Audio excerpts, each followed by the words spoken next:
먼저 이재명 대통령이 이 문제를 지적하기 전에 이틀 전에 영국 외무부 장관이 이 문제를 지적했어요. 심각한 문제라고 했고 그리고 이어서 스페인에서도 지적을 했던 겁니다. 그렇게 영국과 스페인이 굉장히 세계에서 중요한 나라입니다. 가장 큰 언어권 나라들이에요. 영어, 스페인의 종주국들입니다. 이 나라들이 지적했는데도 미국만 믿고 있는 이스라엘은 눈도 깜짝하지 않은 거죠. 이재명 대통령이 그때 뛰어든 거예요. 영국과 스페인 입장에서는 천군만마를 얻은 거죠. 자기들이 완전히 무시당할 뻔한 상황에서 이재명 대통령이 뛰어들었으니까. 이스라엘이 오히려 더 당황한 거예요. 그들에게는 가장 아픈 데를 더 지적한 거죠. 인종 청소를 하는 것과 다름이 없죠. 실제 인종 청소죠.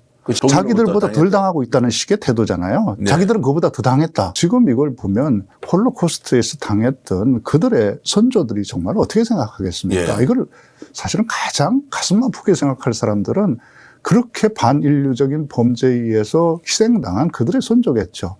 미국의 군수 자본들, 미국의 정치 자본들, 그것들이 다 유대인들이 장악하고 있잖아요. 유대인이 미국의 정치권, 그건 뭐 공화당뿐만이 아니라 사실은 민주당에도 강력한 영향력을 행사하고 있고 거의 로비스트들이 막강하죠. 결국 그래서 코가 낀 미국 정계는 늘 이스라엘 편을 드는 거죠. 물러서지 않고 세 번째 글을 올렸죠. 이스라엘 비판했을 때. 끊임없는 반인권적, 반국제법적 행동으로 고통받고 힘들어하는 전 세계인들의 지적을 한 번쯤은 되돌아볼 만도 한데 실망스럽다. 내가 아프면 타인도 그만큼 아픈 거다. 나의 필요 때문에 누군가 고통받으면 미안한 것이 인지상정이다.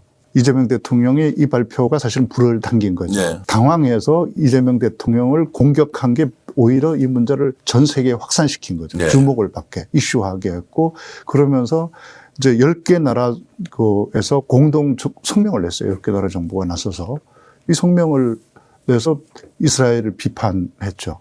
일본군 위안부 강제동원은 일본이 한 거고 홀로코스트는 독일이 했죠. 그런데 독일은 완전히 그 문제를 청산했잖아요. 철저하게 반성하고 사과하고 지금도 홀로코스트 문제 지금 몇십 년이 지났어요. 지금도 발견되면 그 100살 다 된 사람도 잡아와서 처벌하잖아요. 그러니까 독일은 자유로운 거죠. 하지 않은 지금까지 단 한 번도 자기네 잘못을 인정하고 반성하고 사과한 적이 없는 일본을 이재명 대통령은 짚었고 그 반일륜 범죄는 아무리 시간이 흘러도 그냥 덮어지는 것이 아니다 하는 걸 이번에 분명히 한 거죠. 그래서 일본은 사실은 가장 세게 당했죠. 그 효과가 컸거든요. 이재명 대통령이 지적한 그걸 미국 CNN을 비롯해서 영국의 BBC, 뉴욕타임스까지 다 그대로 보도했어요. 일본군 위안부, 강제동원 이런 표현을 그대로 다 썼어요. 그동안 일본이 극구 부인했던 용어들이 전 세계에 이번에 다 깔렸어요. 그런데 일본이 한마디도 하지 못했어요. 낡은 질서가 무너지고 있잖아요. 과거 미국이 정의의 사도로서 국제경찰로서 정의를 지킨다는 명분을 가지고 있었는데 이번 트럼프 대통령이 들어서면서 급격히 그런 명분들을 스스로 포기하고 버림으로써 국제 질서가 심각하게 흔들리고 있잖아요. 여기서 도덕적 기준, 정당성들이 다 무너지고 있을 때 힘만 가지고 뭐든지 해도 된다는 식의 이 상황에서 그래도 스페인이나 영국이 나섰고 또 프랑스 마카롱 대통령도 강력하게 이제 비판에 가세했죠. 이런 과정에서 이재명 대통령이 주춤거리고 있을 때 여기에다 강력하게 힘을 실어준 거죠. 그러니까 그동안 한 번도 나서지 않았던 아시아의 국가에서 나서서 입안을 한 거죠. 이게 굉장히 충격을 참 세계에다 준 거죠. 그동안 대한민국은 가장 빈국에서 경제 순위 12위까지 올라오고 국방력 5위까지 올라왔지만 우리나라가 세계적인 윤리의 기준, 도덕의 기준은 되지 못했거든요. 그런데 이번 이재명 대통령의 지적은 유럽의 국가 대통령들이 한 것과 차원이 좀 달라요. 유럽의 지도자는 대체로 다 법률적인 문제를 얘기했어요. 이재명 대통령은 도덕적인 문제, 인류의 양심에 물어온 거예요. 이재명 대통령은 역사적 맥락을 우선 짚었어요. 그러니까 이재명 대통령의 실용주의는 단순한 그 자체의 목적이 아닙니다. 인간의 존엄한 삶을 지켜내기 위해서 실용적인 다른 거창한 명분과 이론으로 사람들의 삶을 파괴하지 마라. 그거에 동의하지 않는다. 진짜 인간의 삶을 지켜내기 위한 거여야 한다. 우리 이익을 최대한 추구하지만 그 목표가 인류의 가치들, 인간의 존엄성을 짓밟는 것을 동의하는 그런 실용주의 아닌 거죠. 네. 그런 이념으로 예. 인간을 억압하고 사기치지 말라는 거죠. 예. 이재명 대통령의 실용주의는 예. 자, 그런 거창한 이념으로 우리가 오르니까 무슨 빨갱이니 무슨 발행이니 하면서 국민들의 삶은 내팽개치고 그 사람들의 존엄한 삶은 하루하루 무너지게 하는 그것들에 반대하는 거죠. 이재명 대통령의 실용주의는 그 사람들의 삶을 하루하루의 삶의 존엄성을 어떻게 지켜나갈 건가. 네. 그럼 실용적으로 그 사람 그걸 지키기 위해서 해야지. 왜 명분과 거룩한 걸 내세우면서 사람들의 삶을 망가뜨리냐. 그거 동의하지 않는다는 거거든요. 그게 이재명 대통령 실용주의입니다. 성남시에서 어르신 일자리 사업이라는 걸 얘기했어요. 그 어르신 일자리 사업이라는 게 뭐냐 하면 그 소득이 거의 없는 노인들에게 일을 하러 나올 기회를 줘서 한 달에 한 20만 원 정도 지원을 해 주는 거예요. 네. 근데 그거 가지고 무슨 도움이 되냐. 뭐 그렇게 비아냥거리고 뭐 100억 주냐는 식으로. 네, 예. 그랬을 때 이재명 대통령이 그 사업에 대해서 이렇게 설명하죠. 이 명칭을 왜 소득이라고 사업이라고도 안 하고 노인 소득 사업이라고 안 하고 일거리 사업이라는 거 소일거리 사업이라고 붙였냐. 예, 예. 그분들이 그 명칭을 듣을 때 그 사업을 하면 돈 조금이라도 있는 사람 하루 안 온다는 거예요, 아무도. 네, 예. 정말 1년에 소득이라고는 거의 없는 자식들 용돈도 받지 못하는 그래서 1년에 수입이라고는 생일날, 명절날 1, 20만 원 받으면 그게 전부인 사람들에게 한 달에 20만 원 주는 건 얼마나 사람을 바꿔놓나. 네. 거기 나오는 사람이 자존심 안 상하게 소일거리 나 그냥 소일하러 소일거리 나가 이렇게 하러 나올 수 있게 배려하는 것. 그리고 20만 원 받아가면 어떻게 되나. 한 번도 며느리한테 장보라고 돈 한 푼 못 줘봤던 노인이 며느리한테 5만 원 주고 시장 보라고 주고 손주들에게 치킨 한 마리 못 사줬는데 이 돈 가지고 치킨 배달시켜주고 친구들 한번 소주 한잔 하자고 못했던 노인들이 친구한테 전화해서 내가 이번에 짬뽕 한 그릇 살게. 이러면 사람의 삶이 달라지고 그 자기 인생이 달라진다. 그리고 그 가정이 달라진다. 이런 얘기를.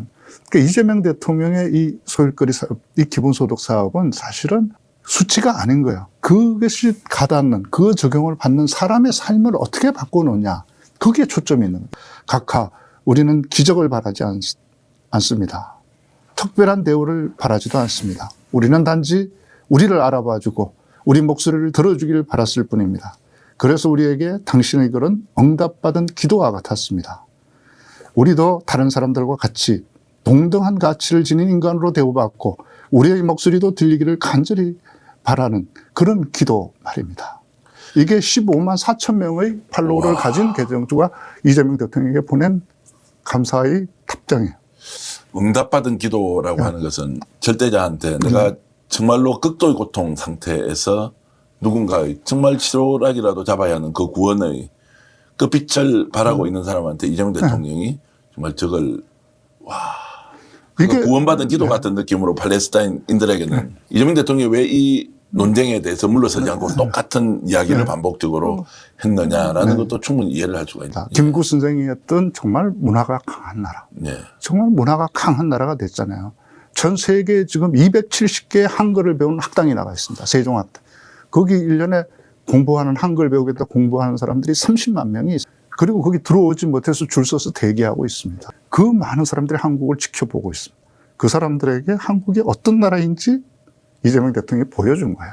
예. 석가유주가 이 얘기를 하더라고요. 저한테 지금 서울은 이미 동경을 뛰어넘은 지 오래됐다. 동경에서 지금 새로운 사업 시작하려고 하는 사람들은 서울에 와서 시장 조사하고 다 간다. 그래서 서울에서 지금 트렌드가 어떻게 되는지 성수동 와서 보고 가야 동경에서 사업할 수 있다.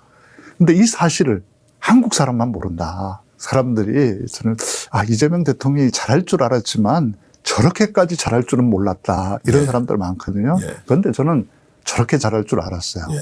왜냐하면 그건 준비가 완전히 돼 있거든요. 원고 없이 얘기할 수 있다. 그리고 어디에서나 똑같은 얘기 틀리지 않는다. 왜냐하면 그건 내가 지어내서 짜내서 한 얘기 아니고 내 마음속에 늘 있던 이야기를 하기 때문에 달라질 게 없다. 어떤 상황, 어떤 국면에서 난 똑같은 얘기를 할 거기 때문에 나는 원고 없이 이야기할 수 있다. 이재명 대통령은 공무원들의 생리도 너무나 잘 알고 있지 않습니까? 저렇게 몰아가지 않으면 아무것도 되지 않는다는 사실을 알거든요. 대부분 장관들 뭐 일 못하고 나오잖아요. 뭐 1년 반 있다가 그저 공무원들한테 업혀 다니다가 나와서 아무것도 바꾸지 못하고 정권이 바뀌어도 사실은 별로 달라지는 게 없는 공무원들이 안 움직이거든요. 그러니까 자기 중심이 뚜렷하고 그렇기 때문에 그리고 여기 온 사람들은 조금 있으면 나갈 사람이고 그런 걸 알고 있기 때문에 공무원들은 서랍 속에 많은 보고서가 있죠. 이 사람이 오면 이것 꺼내서 표현만 바꿔서 다시 내밀고. 그런데 그걸 돌파해 나가려면 대통령이 저렇게 틀어지고 지금 돌파해 나가지 않으면 안 바뀌거든요. 저렇게 하지 않으면 나라 안 바뀝니다. 이게 어떻게 지금 굴러가겠습니까? 지금 우리 환경이 좋은 게 아니잖아요. 지금 우리가 이재명 대통령 너무 일을 잘하니까 지금 잠시 잊고 있는 거지 지금 국내외 상황이 얼마나 어렵습니까? 그 상황에서 저렇게 하지 않으면 이게 나라 꼴이 뭐가 되겠어요? 도시는 역사고 공간은 문화거든요. 이 서울이라는 도시가 얼마나 대단한 역사 도시인지 오세훈은 망각하고 있는 거야. 우리 문화의 중심, 우리 600년 서울의 상징이 광화문이고 그 공간이 우리 K문화의 심장입니다. 거기다가 지금 바트르총 광장을 만들겠다. 바트르총 그걸 세우겠다. 지금 군사 독재 지금 삼류 국가도 아니고 이게 뭐 하는 짓인지 이건 우리 역사를 모욕하는 일이고 우리 K 문화를 여기서 벼랑으로 몰아